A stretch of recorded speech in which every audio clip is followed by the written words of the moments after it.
ازيكم؟ معاكم دينا حاتم. النهارده هقول لكم على احلى خلطه تعملوها للسمك، خطيره بجد، تنفع للسمك المقلي المشوي، مش هتبطلوا تعملوها. اول حاجه هنجيب راس من الثوم المفروم او فصوص الثوم، وبعد كده هنقطع عليها فلفلايه خضراء كبيره، عصير 3 ليمونات. بعد كده هنحط ده كرفس اخضر، عود كده من الكرفس الاخضر. الكرفس مع السمك بيبقى ريحته حلوه جدا وطعمه بيليق جدا مع السمك. لو حد محتاج سبايسي شويه فهنحط فلفل احمر واحده بس. شويه خل، نقدر نقول معلقتين كده. كمون طبعا اساسي، معلقتين من الكمون. وطبعا بما اننا ذكرنا الكمون فلازم هيجي وراه كزبره، معلقه صغيره مليانه من الكزبره. دول طبعا اساس اي خلطه سمك، لازم يكون فيه كمون وكزبره. نجيب بقى بهارات مشكله بتاعه السمك من عند اي عطار. انا بستخدم اسناد بتاع توابل الاسماك، بتاعتها خطيره جدا جدا بجد، التوابل بتاعتهم كلها حلوه. هحط معلقتين صغيرين مليانين من توابل اسناد للسمك. ده ملح، هحط معلقتين صغيرين برضو ملح. وبعد كده هنضرب كل ده مع بعض كويس جدا. الخلطه دي تقدروا تحتفظوا بيها في الفريزر او في علبه في الثلاجه.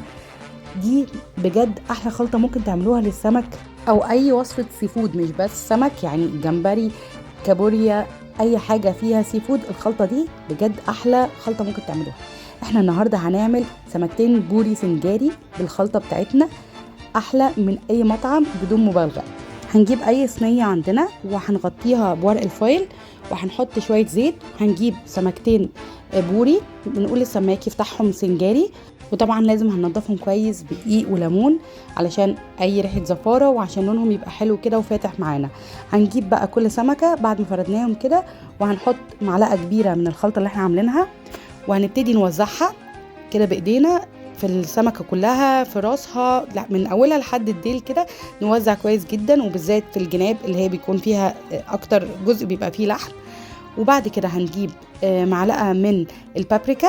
البابريكا هنا انا بحطها عشان تدي لون، لما تدخل الفرن يبقى لون اللحم كده محمر شويه، فبحط رشه من البابريكا، ما بتاثرش في الطعم، بالعكس بتدي طعم حلو.